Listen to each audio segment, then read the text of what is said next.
சுமந்திரன் பொய் சொல்லி பழகியவர். பொய் சொல்றதுன்றது அவருக்கு கைவந்த கலை என்று சொல்லி நான் சொல்லல, பாராளுமன்ற உறுப்பினர் சிவஞானம் ஸ்ரீதரன் அவர்கள் சொல்லியிருக்கின்றார். ஸ்ரீதரன் அவர்கள் ஒரு பேட்டி ஒன்று வழங்கியிருக்கிறார் ஒரு தொலைக்காட்சிக்கு.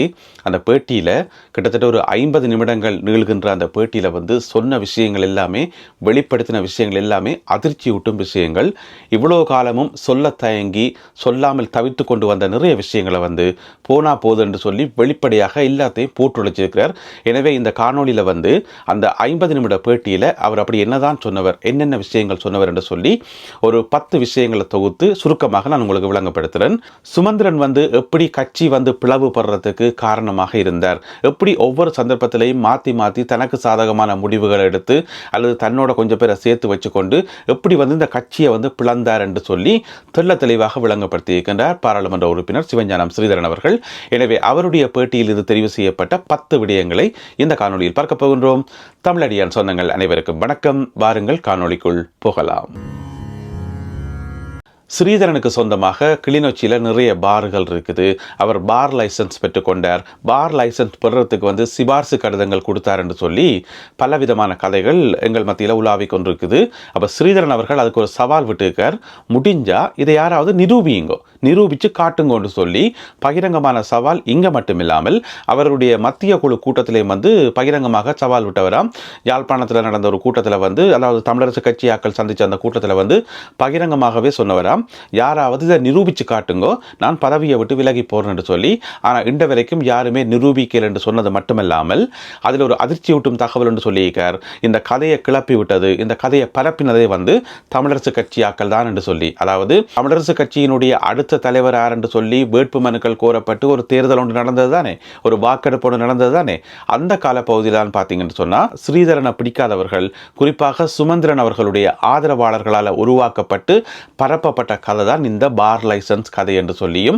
எனவே இது இலங்கை தமிழரசு கட்சிக்குள்ள இருந்தே உருவாக்கப்பட்டு பரப்பப்பட்ட கதை என்றதை வெளிப்படையாக ஒப்புக்கொண்டிருக்கின்றார் பாராளுமன்ற உறுப்பினர் சிவஞானம் ஸ்ரீதரன் அவர்கள். எனவே நேற்றைய பேட்டியின் போதும் அவர் சொல்லியிருக்கார், தான் பார் லைசன்ஸ் பெற்றுக்கொண்டது அல்ல பார் லைசன்ஸுக்கு கடிதம் கொடுத்தது சிபார்சு பண்ணதுன்றதை யாராவது நிரூபித்தால் நான் பதவி விலகி போக தயாராக இருக்கிறேன் என்று சொல்லி இது முழுக்க முழுக்க தங்களுடைய கட்சிக்காரருடைய வேலை என்றதை வெளிப்படையாக சொல்லியிருக்கின்றார் ஸ்ரீதரன் அவர்கள். அடுத்து ஸ்ரீதரன் அவர்கள் சுட்டிக்காட்டின விஷயம் இந்த தலைவர் தெரிவு, செயலாளர் தெரிவு, அதில் இழுபறிகள், பிறகு எப்படி அது நீதிமன்றத்துக்கு கொண்டு செல்லப்பட்டது, எப்படி இன்று வரைக்கும் அவரால் பதவியேற்க முடியாமல் இருக்குது, இன்றைக்கு 1.5 வருஷமாகியும் அவரால் தலைமை பதவியை அடைய முடியலை. இந்த மாதிரியான விஷயங்களை விரிவாக விளக்கமாக விளங்கப்படுத்தியிருந்தவர். இது எல்லாத்துக்கும் மூல காரணம், இது எல்லாத்துக்கும் பின்னணியில் இருந்தவர் சுமந்திரன் தான் என்றதை ஸ்ரீதரன் அவர்கள் ஆணித்தரமாக சொல்லியிருக்கார். அதில் வழக்கு போட்டாக்கள் இருக்கணும் தானே, அவையில் வெறும் ஜுஜுப்பி என்றும் அவையில் ஒரு விஷயம் இல்லை என்று சொல்லியும் முழுக்க முழுக்க இது இவருடைய தூண்டுதல்களால் நடந்து என்று சொல்லியும் அந்த படிமுறையாக விளங்கப்படுத்திக்கார். முதல்ல சுமந்திரன் என்ன சொன்னவர், அதுக்கு பிறகு அந்த கதையை எப்படி மாற்றி சொன்னவர், எப்படி திடீரென்று எல்லாத்தையும் குழப்பி அடித்தவர், எப்படி தனக்கு எதிராக பகிரங்கமாக பத்திரிகைகளில் கடிதம் எழுதினவர், பிறகு எப்படி வழக்கு போடுறதுக்கு காரணம் என்ன, இந்த மாதிரி எல்லா விஷயங்களையும் தெளிவாக விளங்கப்படுத்திக்கார். அப்படி சொல்லிக்கொண்டு போய்க்குள்ளதான் அந்த முக்கியமான வசனத்தை ஸ்ரீதரன் அவர்கள் சொல்றார். சுமந்திரன் பொய் சொல்லி பழகியவர்.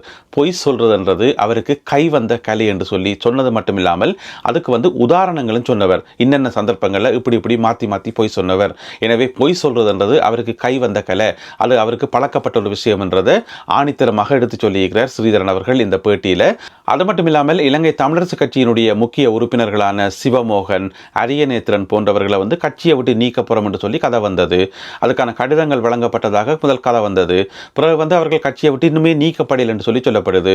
எனவே இப்படியான ஒரு குழப்பங்களுக்கு காரணமும் சுமந்திரன் தான். கட்சிக்குள் இருக்கக்கூடிய இந்த மாதிரியான இழுபறிகள், தலைவரார் செயலாளரான இந்த பிரச்சனை காரணமாக தான் அவர்கள் கட்சியை விட்டு நீக்கப்படையல. எனவே இதிலிருந்தே தெரியுதானே கட்சிக்குள்ள எவ்வளவு பிரச்சனைகள் இருக்குன்றதையும் ஸ்ரீதரன் அவர்கள் சுட்டிக்காட்டியிருந்தவர். அடுத்த முக்கியமான விஷயம் என்னென்றா, இப்ப இலங்கை தமிழரசு கட்சியினுடைய பொதுச் செயலாளர் சுமந்திரன் தானே. அவர் பொதுச் செயலாளராக இருக்கிறத தான் ஏற்றுக்கொள்ளல.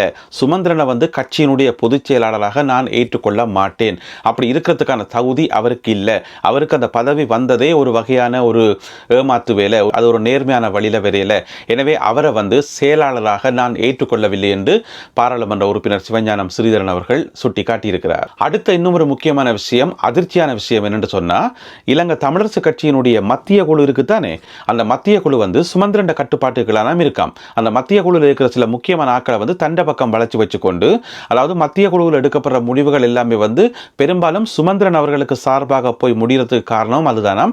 அந்த மத்திய குழுவில் இருக்கிற ஆட்கள் வந்து பெரும்பாலும் சுமந்திரன் ஆக்களாத்தானாம் இருக்கணுமாம். அதனால தானாம் ஒட்டுமொத்த தமிழரசு கட்சியுமே சுமந்திரனுடைய சொல்ல கேட்டு நடக்கிறதாக ஒரு தோற்றம் வெளியில தெரியுது தானே. சுமந்திரன் இருக்கிறதா முடிவு, சுமந்திரன் சொல்றதா நடக்கும் என்று சொல்லி வெளியிலேருந்து பார்க்குற எங்களுக்கே விளங்குது இலங்கை தமிழரசு கட்சி வந்து அவருடைய கட்டுப்பாட்டுக்கெல்லாம் இருக்குன்னு சொல்லி. அதுக்கு காரணம் வந்து மத்திய குழுவில் தனக்கு சார்பாக சில பேரை வச்சுக்கார், அவர்கள் எடுக்கிறதா முடிவு என்று சொல்லி தாங்கள் ஏதாவது போய் மத்திய குழுவில் கதைச்சா தங்களை வந்து மரியாதை இல்லாமல் கூட கதைப்பினமாம், மரியாதை இல்லாமல் கூட கதைப்பினமாம். ஆனால் அது வெளியில தெரியல தானே. எனவே மத்திய குழுவில் வந்து இப்படியான விஷயங்கள் எல்லாம் இருக்குன்னு சொல்லி வெளிப்படையாக போட்டு உடைச்சிருக்கிறார் பாராளுமன்ற உறுப்பினர் ஸ்ரீதரன் அவர்கள். அடுத்தது வடமாகாணத்தினுடைய முதலமைச்சர் பற்றின ஒரு சர்ச்சை. இப்போ கொஞ்ச காலமாக பார்த்தீங்கன்னு சொன்னால் ஊடகங்களில் இது சம்பந்தமான செய்திகள் தொடர்ந்து வந்துட்டே இருக்குது. வடமாகாண சபைக்கு தேர்தல் நடக்கைக்குள்ள வந்து சுமந்திரன் அவர்கள் போட்டி போடுவார், சுமந்திரன் வந்து வடமாகாண சபைக்கு முதலமைச்சராக வாரத்துக்கு ஆசைப்படுறாருன்னு சொல்லி நான் கூட அந்த செய்திகளை சொல்லியிருந்தேன். என்னென்னு சொன்னால் செய்திகள் வரும்போது அதை நான் உங்களுக்கு சொல்லத்தான் வேணும், அதை மறைக்க முடியாது. எனவே வர்ற செய்திகளை சொல்லிக்கொண்டே இருந்தேன் நான். அந்த அடிப்படையில் வந்து பல ஊடகங்களில் இந்த செய்தி வந்துகொண்டே இருக்குது, திரும்ப திரும்ப அது பேசப்பட்டு கொண்டே இருக்குது. வடமாகாண சபையினுடைய முதலமைச்சராக வாரத்துக்கு சுமந்திரன் அவர்கள் விருப்பப்படுறார் என்று சொல்லி. இதுக்கிடையில் எங்களுடைய கம்யூனிட்டி பேஜில் வந்து ஒரு வாக்கெடுப்பு ஒன்று நடத்திக்கிறோம், அது இப்போ போய்கொண்டிருக்குது, நேற்று பின்னேரத்திலிருந்து போய்கொண்டிருக்குது. அதாவது வந்து வடமாகாண சபையினுடைய முதலமைச்சராக சுமந்திரன் அவர்கள் வாரதை நீங்கள் ஆதரிக்கிறீங்களா எதிர்க்கிறீங்களான்னு சொல்லி 19% மக்கள் வந்து ஆதரிப்பதாகவும் 81% வந்து எதிர்ப்பதாகவும் வாக்களித்திருக்கிறார்கள். எனவே நீங்களும் சென்று உங்களுடைய வாக்குகளை அங்கே செலுத்த முடியும் எங்களுடைய கம்யூனிட்டி பேஜில். எனவே அது ஒரு பக்கம் இருக்கு. இப்போ வந்து இந்த சுமந்திரன் அவர்கள் வடமாகாண சபையினுடைய முதலமைச்சராக வரப்போறார், அதுக்கு போட்டி போடப்போறார் சொல்லி கதை பரவி கொண்டிருக்கு தானே. அதுக்குரிய என்ன காரணம், அந்த கதை ஏன் வருது, எங்கிருந்து வந்து என்று சொல்லி அதையும் பாராளுமன்ற உறுப்பினர் ஸ்ரீதரன் அவர்கள் விளங்கப்படுத்தியிருக்கார். அப்படி என்று சொன்னால் இது வந்து சுமந்திரனுடைய ஒரு திட்டமிடப்பட்ட நாடகம், வேணுமென்றே இந்த கதை வந்து உருவாக்கப்பட்டிருக்கு. இப்போ இந்த மாகாண சபை தேர்தல் அறிவிக்கப்பட்டிருக்கா அல்லது அரசாங்கம் சொல்லியிருக்கா இந்த வருஷம் மாகாண சபை தேர்தல் நடத்தப்படும் சொல்லி? இல்லை தானே. அமைச்சர் நலிந்த ஜெயதிச சொன்னவர், நாங்கள் அடிக்கடி தேர்தல் வச்சுக்கொண்டே இருக்க முடியாது, எங்களுக்கு நிறைய வேலைகள் இருக்குது, எனவே இந்த வருஷம் வந்து மாகாண சபை தேர்தல் நடக்கான்னு சொல்லி. இப்படியான சூழலில் வந்து இப்படி ஒரு கதை வந்து உருவாகுது, திரும்ப திரும்ப சுமந்திரன் பேர் அடிபடுதுன்னு சொன்னால் அது வந்து கட்சிக்குள்ளே போய் இருக்குத்தானே, வழக்கு போடப்பட்டிருக்கு தானே. அந்த வழக்கை வந்து மறக்கடிக்க வைக்கிறதுக்கு, ஏன்னு சொன்னால் எல்லா மக்களும் வந்து அந்த வழக்கை பற்றி கதைச்சு கொண்டு வந்தாங்க. இப்போ வந்து இப்படி ஒரு பிரச்சனையை கிளப்பினோம்னா அந்த வழக்கு வந்து ஆட்டோமேட்டிக்காக மறைஞ்சிடும். அதாவது ஒரு கோட்டுக்கு மேலே இன்னும் ஒரு பெரிய கோட்டுக்குன்னா முதலாவது கோடு வந்து சின்ன கோடாக போயிடும். அந்த தத்துவத்தின் அடிப்படையில் வந்து இப்படி ஒரு கதையை உருவாக்கப்பட்டிருக்குன்னு சொல்லி பாராளுமன்ற உறுப்பினர் சிவஞானம் ஸ்ரீதரன் அவர்கள் சுட்டி காட்டியிருக்கிறார்.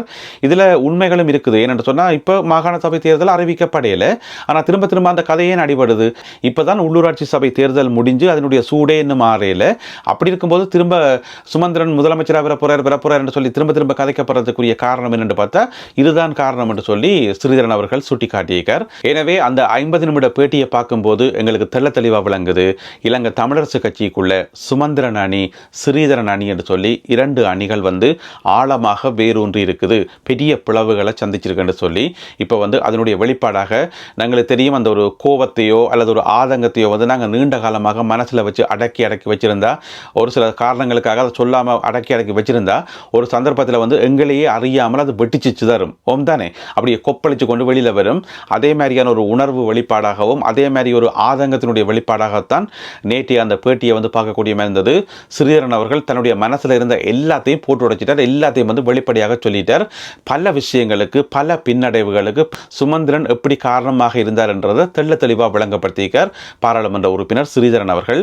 அது மட்டும் இல்லாமல் தேர்தலில் தோற்றவர்கள் வந்து பொறுப்புக்கு வர முடியாது, பதவிக்கு வர முடியாது சொல்லி எல்லாம் சொல்லப்படுது. அந்த அடிப்படையில் வந்து இலங்கை தமிழரசு கட்சியினுடைய ஏனைய தலைவர்கள் சில தேர்தல்களை தோற்ற போது சுமந்திரனே சொன்னவராம், நீங்கள் எல்லாம் தோத்துட்டீங்கள், எனவே நீங்கள் வந்து இந்த பதவிக்கு வர முடியாது, அடுத்தாக்களுக்கு விட்டுக் கொடுக்கணும்னு சொல்லி. இப்போ பார்த்தா அவரே தேர்தலில் தோத்துக்கிறார், பாராளுமன்ற தேர்தலில் தோத்துக்கிறார்.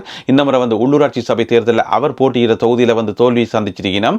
எனவே இப்படியான தோல்வி வரலாறுகளை வச்சுக்கொண்டு பிறகு தான் வந்து செயலாளராகவும் முதலமைச்சராகவும் இருக்கிறதுக்கு ஆசைப்படுறது எந்த வகையில் நியாயம் என்று சொல்லி ஸ்ரீதரன் வந்து கேள்வி கேட்கிறார். அதோட இந்த பேட்டியில் வந்து அப்படியே போற போக்கில் ஒரு வசனம் ஒன்று சொன்னவர், அதை நான் நோட் பண்ணேன். என்னென்னு சொன்னால், தனக்கு வந்து தலைவர் பதவி தந்தா தான் 2 வருஷம் தான் இருப்பேன், 2 வருஷம் தான் இந்த தலைவர் பதவி, எனவே 2 வருஷம் இருந்துட்டு தான் விலகி போயிடுவேன், கனகாலம் இருக்க மாட்டேன், இந்த 91 வயசு வரைக்கும் தலைவர் பதவியில் இருக்கிறது, அந்த வேலைக்கெல்லாம் நான் போக மாட்டேன் என்று சொல்லி அப்படியே போகிற போக்கில் லைட்டாக சொன்னவர். அது யாரை குறிக்கும்ன்றது உங்களுக்கு தெரியும். 91 வயசு வரைக்கும் தலைவர் பதவியில் இருந்தது யாருண்டு.